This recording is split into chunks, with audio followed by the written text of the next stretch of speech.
RC fans, sim fans, racing fans, racing fans. No, Racing 393. I bet you didn't know that was coming. Here for another video. So, it's going to be a very quick video basically. That's another word I hate using. Basically and obviously. It does do my head in. Anywho, so you can see in front of us here we've got a Tamiya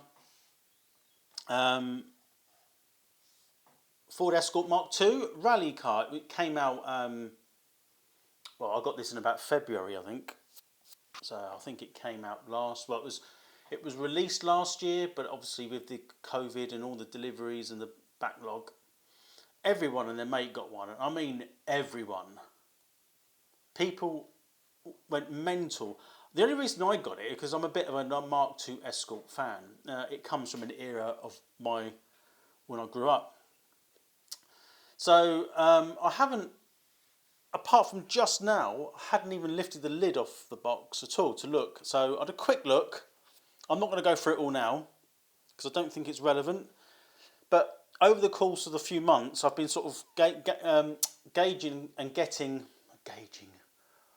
Gauge is not the word I wanted to say. I've been accumulating a few bits to hop up. I've only got 3 bits here. There's some other bits which, well, they're not on order, they're not in stock yet. So I will tell you what I'm going to do in my plans as I nearly arse over tit off this chair. Jeez, what is wrong? Right. So, as you can see, it's Mark II Escort. The body comes already painted. You have to put the stickers on yourself.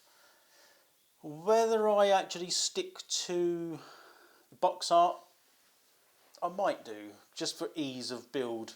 But I'm going to change a few other things. So first off, and the most common one, is bearings. My God. You wouldn't believe I've got 20 odd years, 25 years plus in RC racing, and I ain't got a freaking clue what I'm saying half the time. So, bull racing, bearings.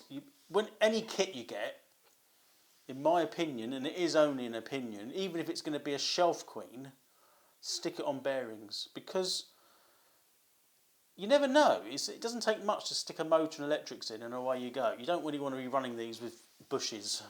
Used to do that years ago and they wear out. So yeah, so the first and foremost, bull race bearings. My second one here, which I purchased, TRF, Tamiya Racing Family damper set.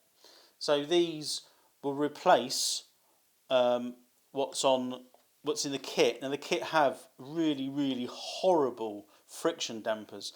Now I haven't had experience using those friction dampers on this car.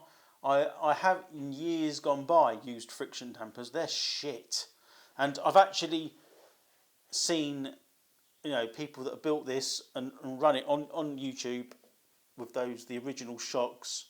Oh, forget it. It looks shit.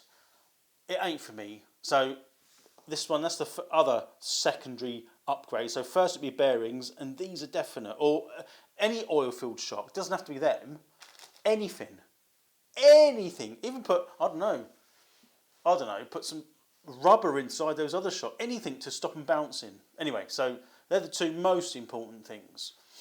Now this chassis is actually 4-wheel drive.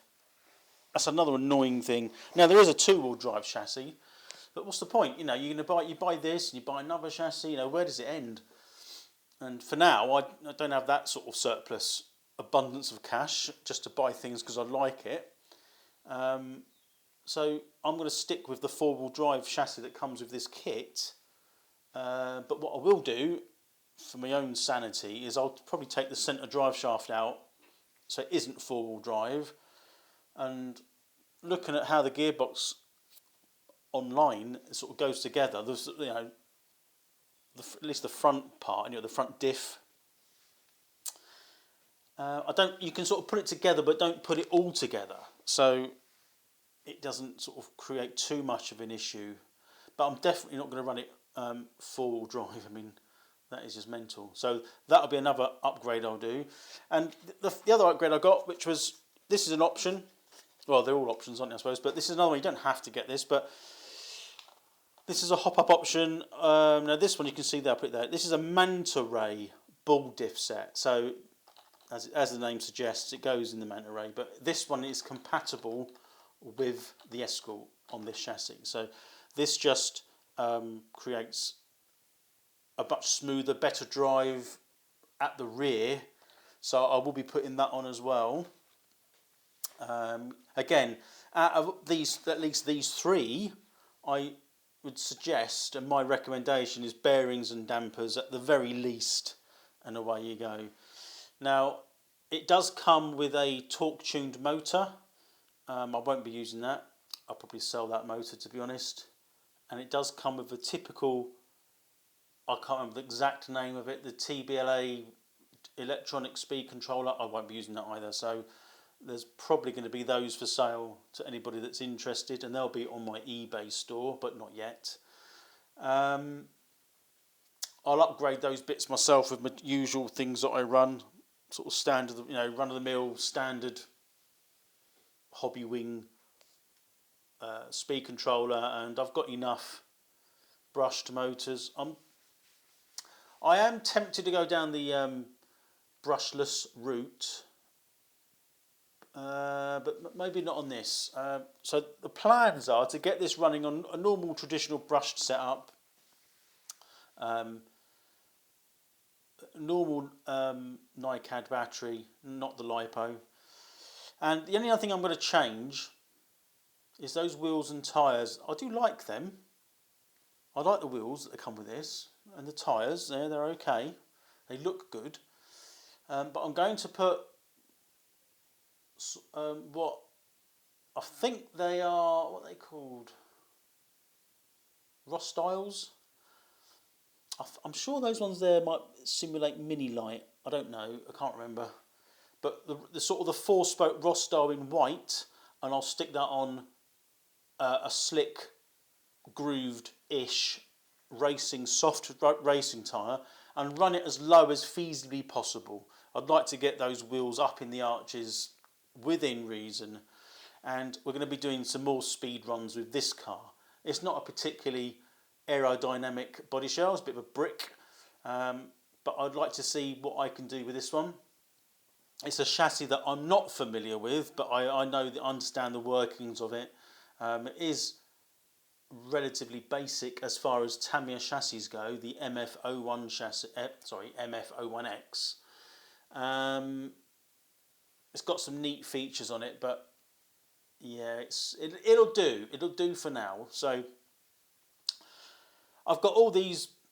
If you've watched in my radio controlled videos, I do have a lot of cars in the wings. Nothing started yet, so I don't like half doing stuff and leaving it. I find it difficult to focus or motivate myself. So this one's a little bit further down the line. I need to get some other bits first, and then I'll crack on with this one. I'm probably going to put this one ahead of most of my other. I've got a couple of Nitro cars which are sort of in the works of getting running. I've actually got a Nitro car ready to go, but doing speed runs in Nitro cars isn't advisable, in the fact that they don't really like being held on a high rev as the power curve drops off, and they're just revving. It doesn't do much good. It's not like a motor, an electric motor, which tends to keep on pulling, doesn't it? And it's, when it runs out, it just sort of maximum RPM. But that's what a motor's designed to do. Electric motor to spin very fast forever. So, but the Nitro engines are they need that kind of inertia, that acceleration. So to be held on a constant rev just to get a top speed may not be advisable, but I'm going to try it anyway. I do have one in that's ready to run. It's all done. So once I've got two cars that are kind of speed cars at the moment that I'm working on, which is the TT01, which I'm working the gearing out on, and this Nitro one. So I think I might either or next week. It might possibly be the Nitro one because it doesn't need anything bought for it, which is a godsend. So yeah, watch this space, and hopefully you'll look forward to me doing the Mark II Escort in due course. Let me know your thoughts, and once again, thanks for listening, thanks for watching, and I'll see you very soon. Bye for now.